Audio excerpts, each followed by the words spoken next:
Hello viewers, আসসালামু আলাইকুম। আমরা আজকে দেখাবো লিচু গাছের গুটি কলম মাটি কিভাবে দিতে হয়, বানতে কিভাবে হয়।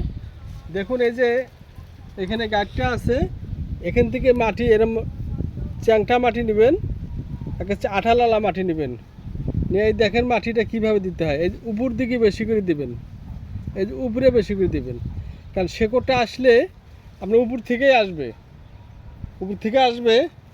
তারপরে আমরা এরকম পাতলা পলিথিন নেব। এই পাতলা পলিথিন আপনি পলিব্যাগের পলিথিনও হবে এবং গস পলিথিনও হবে। আমরা গস পলিথিনটা নিছি। আপনারা যদি পলিব্যাগ না পান, গসটা নিতে পারেন। গস না পারলে আপনারা পলিব্যাগও নিতে পারেন, বিভিন্ন রান্নাঘরে পাওয়া যায়। এই দেখেন, এখন আমরা বাঁধবো কেমনে।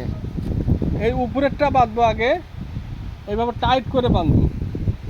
এটা সুতলি দিয়ে বাঁধলে হয়, আবার আমরা এই রশি দিয়ে বাঁধছি, প্লাস্টিকের রশি।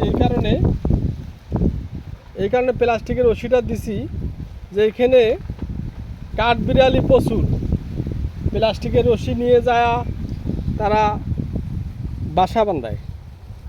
এই কারণে আমরা প্লাস্টিকটা দিচ্ছি না। এই দেখুন, এই যে দেখুন, এইভাবে টাইট করে বাঁধবেন। এই জন্য টাইট করবেন ভিতরে যেন পানি না ঢোকে। পানি ঢুকলে ভিতরে ফাঙ্গাস ধরবে এবং কালো হবে, শিকড় আসবে না। আর টাইট করে বাঁধলে আপনার শিকড়টা পছন্দপনা আসবে।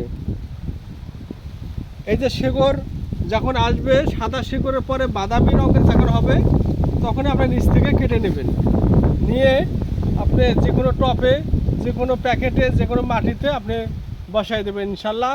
তাহলে ফলাফল ভালো পাবেন। আসসালামু আলাইকুম।